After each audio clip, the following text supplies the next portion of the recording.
Та бүхэндээ англи хэлний 1004 номныхоо 4-р хуудсан дээр байгаа 11-с 20-р дүрмийг тайлбарлаж өгье. За тэр энд бол хамаатуулах төлөөний үгийн 1-р хэлбэрийг бол тайлбарлана. За хамаатуулах төлөөний үг маань бол 1-р хэлбэр нь my, миний, чиний, your, түүний гэхээр хүүсээр ялгаж өгнө. Эрэгтэй байвал his. За дуудлагын үед бол игшгийн арын үгийн эцсийн эсийг орос зэгээр уншдаг учраас his гэж уншиж болохгүй his. Эмэгтэй хүн дээр болохоор her гэж мөн үү. За энийг зөв хэлхийн тулд бол уруулаа урагшаа цорвойлгохгүйгээр гэж хэлээрэй. Her. Монгол хэлний аваа хэлхийдний уруул урагшаа цорвоодог штэ. За тэгэхээр энийг зөв хэлхийн тулд бид нар уруулаа цорвойлгохгүйгээр гэж хэлнэ. Her. За түүний гэж хүн биш зүйл дээр амьтан юм уу эд зүйл байвал it's гэж хэлнэ. Тэгээ түүний за манай гэхээр our. Тэдний гэж гэхээр the гэж. За энэ үгнүүд маань бол араасаа заавалчгүй нэр үг авдаг юм. My dog, миний нохой, your house, чиний байшин, his name, түүний нэр, our car, манай машин, тэдний хүү, the son гэх мэтээр.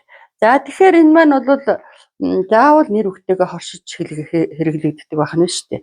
За тэгвэл бас нэг өөр хэрэглэгийг тайлбарлаж өгье. I have a flat гэж. Би нэг байртай гэж шүү дээ.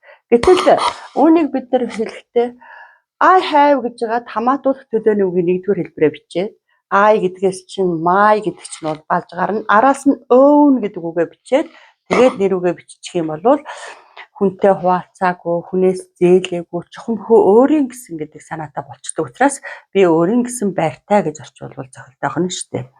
You should have a dream гэвэл чи мөрөөдөлтэй байх хэрэгтэй гэж шүү дээ. Гэтэл you should have your гэж юугээс нь your гарч ирнэ дээ. You should have your own dream ч юм уу propose гэж ивэл чи өөрийн гэсэн мөрөөдөлтэй эсвэл зорилготой байх хэрэгтэй гэсэн утгатай болчих. We wanna get an estate. Бид нэр эдлийн газартай болохыг хүсэж байна. За гэтэл we wanna get our own estate гэвэл бид нэр өөрийн гэсэн эдлийн газартай болохыг хүсэж байна гэсэн утгатай болчихно. Mongolia has its. За энэ ганц тоон дээр хүн биш учраас яаж гэнэ вэ?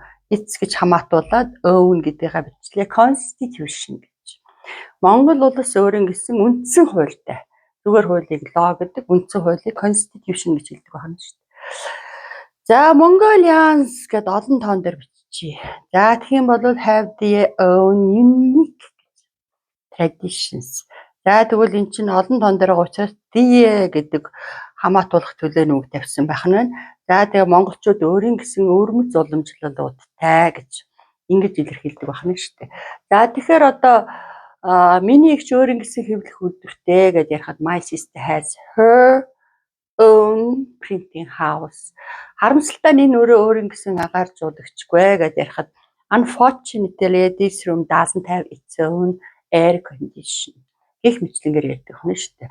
За бусдын нэгэн адил би өөрийн гэсэн ирээдүйн төлөвлөгөөтэй гэж ярихад like others I have my own future plan гэж ярих жишээ нь. За тэгээд за бусадтай адилгүйгээр би өөрийн гэсэн өвөрмөц одоо зүн бэлэгтэй гэж ярихад unlike others I have my own unique extra sense гэх мэтээр ярьдаг байх нэ. Тэгэхээр энийг та нар мэдэж авахыг хүсэх юм бол 1004 номныхоо 4-р хуудасны 10-аас 21-р дүрмийг баттгаад үзээрэй. Баярлалаа.